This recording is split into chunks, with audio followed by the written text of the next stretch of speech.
Hello everyone. We have been 7 months into COVID now. This is a time when everybody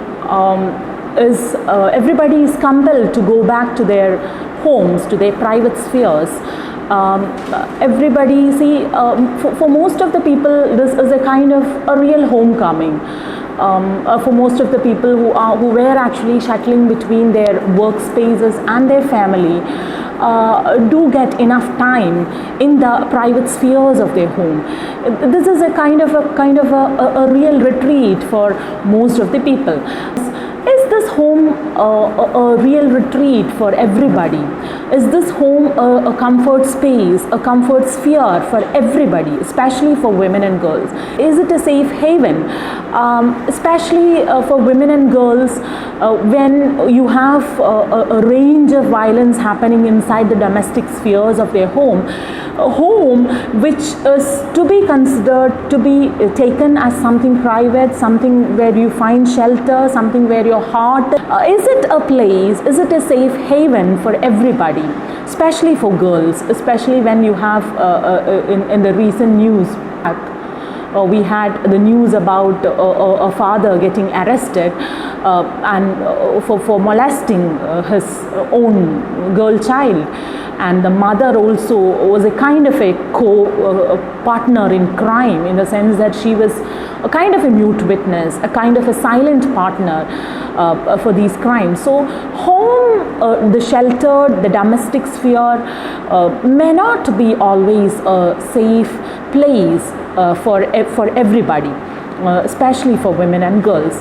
So most of the households hold large secrets. And we are quite unaware of the conditions where women or girls are being subjected into different kinds of violence on a daily basis inside the comforts of their so-called homes. What happens is not many people dare to spit things out. Not many dare to speak out the violence that is happening to them. Not many spit it out.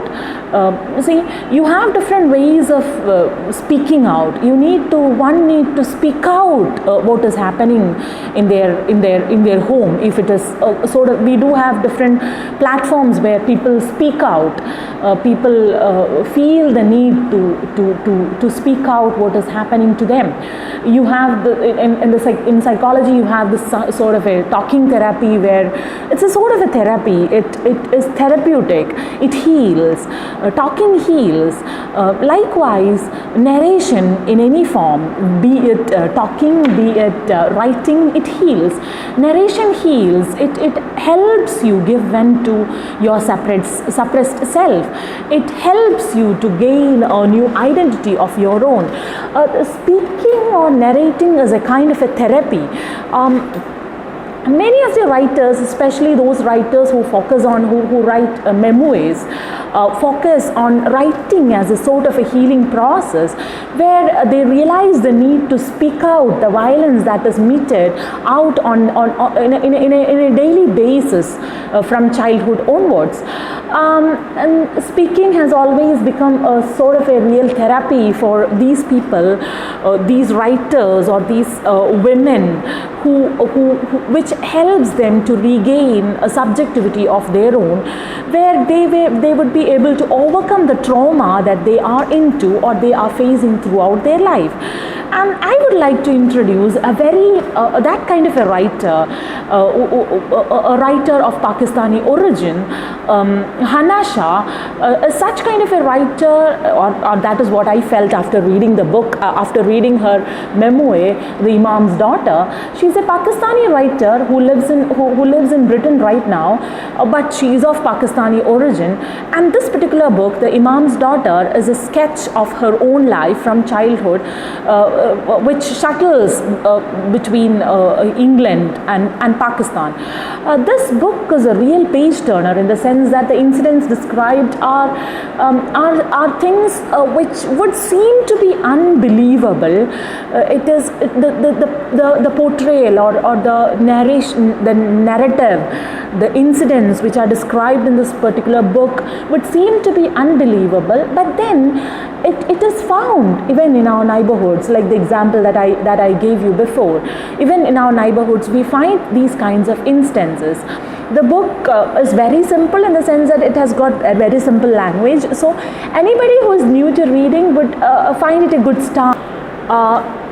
This is the book, Imam's Daughter.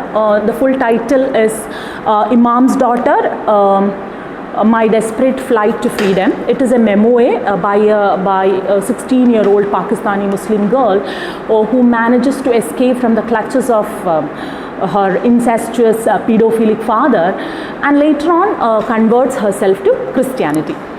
Now, talking about this particular book, this book begins as a memoir. It begins with a game called Monster Under the Stairs, which usually in families a father and kids used to play.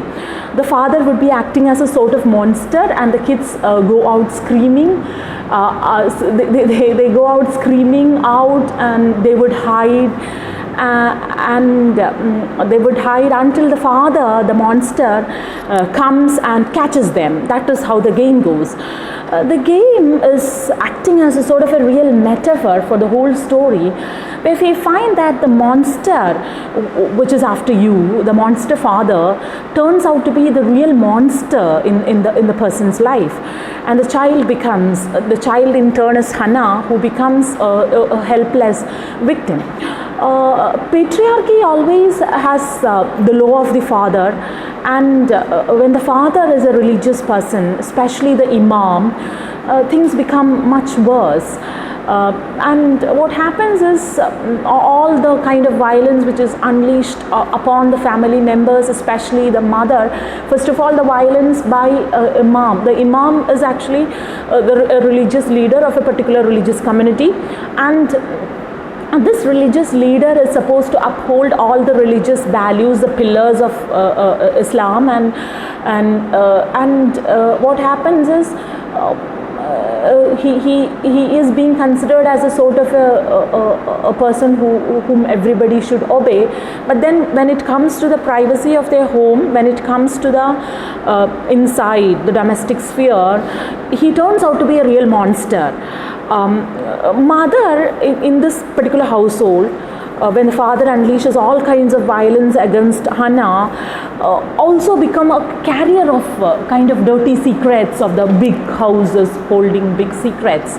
Another carrier of the dirty secrets of the household, and she feels like she's supposed to hold the honor and prestige of her husband, the family, or the clan, or the community. Her own silence becomes much more violent than the violence that is unleashed by her father. Her silences, her arrogance towards her own children, her fear of looking at Hannah. She cannot do anything, but then she becomes a kind of a crime partner. There is a helplessness and a secrecy that any mother in any patriarchal institutional setup has. Hannah's mother even hates to or do not actually look at her daughter and scolds at her at every point. What I felt was, after reading this particular instances where it is Hannah who actually resists her father beating her mother. At first the violence was unleashed upon her mother, and her mother was being abused and beaten and whatnot, and it was Hannah who actually was kind of acting as a sort of a resistance, and it was because she acted as a sort of a resistance, her father began to stop beating her mother altogether and began to beat Hannah from then on. and all the beatings turn out to be so violent that when the beatings changes into abuses, and abuses changes to rapes and kind of things. So what I felt after reading this particular instance, or all these kinds of instances which are in the novel, was when families become seldom organic or chaotic, when you have too many rules and regulations, when you cannot voice your feelings, you cannot give vent to, you cannot let out your feelings and emotions, when you have set routines, discipline, order, violence come out of it. See, this is a family, she's talking about, Hannah Shah is talking about a family with 3 brothers and 3 sisters. They are living in England. Of course, they later shifted to Pakistan. It was a kind of shuttling between England and Pakistan. So this particular family is an example of, or is an embodiment of, a well-disciplined and ordered family life. What happens with these kinds of families is that it often turns out to be overpowering and violent in nature. Being the daughter of an Imam, Hannah had to confine to the religious norms and codes in a very strict manner. She had to learn Quran without knowing its meaning. She had to dress up as per the dictates of her father. She had to behave properly inside and outside the home, which at the end of it, what happens by all these kinds of restriction is that you lose your individuality altogether. You become a puppet in the hands of the community. You become a puppet in the hands of your own home. Especially an Imam who does not know the spirit of what Islam says, and of course he is an Imam, but at the same time he does not, in the performance part of it, in the observance part of it, he is a strict Imam. But when it comes to the spirit of the religion, he never becomes a leader there, because Islam is a religion who has always gone for brotherhood, who has a religion which tries to keep up brotherhood no matter what religion the other person is in. You should be very careful, you should be very, very kind towards everybody, every individual.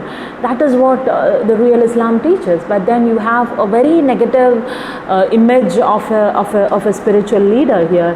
See, you do find different sorts of examples of these kinds of spiritual leaders, religious leaders actually, not spiritual leader, religious leaders around you, who has their own take on, who try to garble the truth,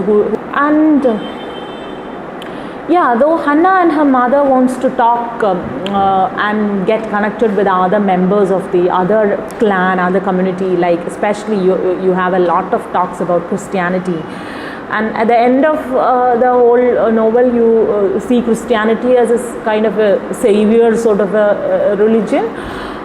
In this case, when Hannah and her mother wants to get connected with everybody around, especially you have Christians around and others who belong to different religion. The fact that this particular thing is not encouraged at home, and the people around them, they do not encourage these kinds of things. Outside of her house, her father does have a very kind of a very good personality, in the sense that he encourages everybody, be it a girl, be it a boy, to learn Quran and all. Because her father was an Imam, her parents were being considered as the pillars of community. Her father did have an exalted status on the street.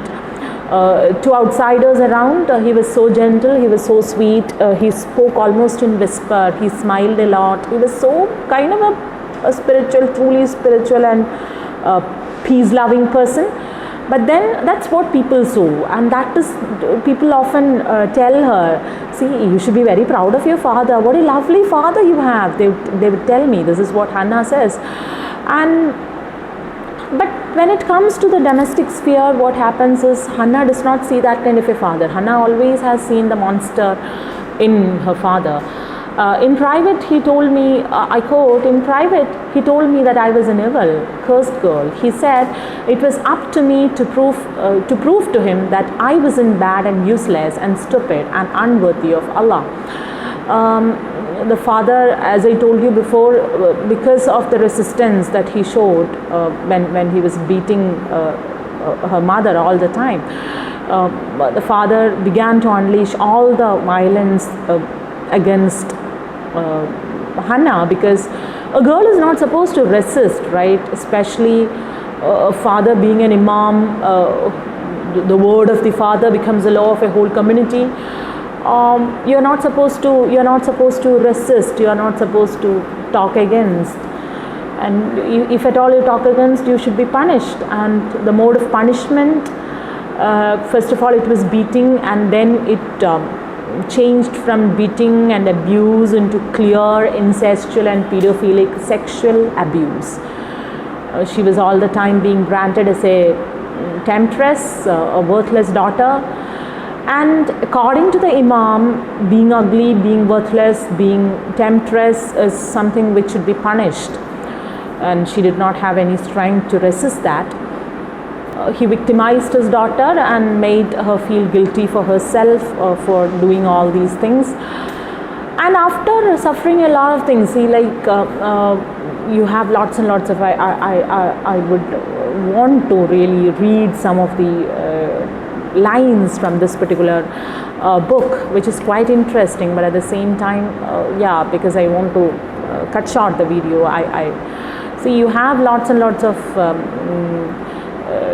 examples for the power that the father exerts upon the daughter, the power that the father exerts on her body, making her a sort of a sexual object, the violence that he inflicted on her body.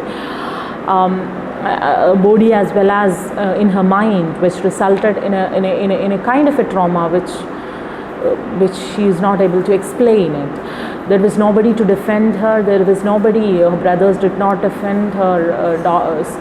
Mother did not defend Imam, because there was nobody to defend her.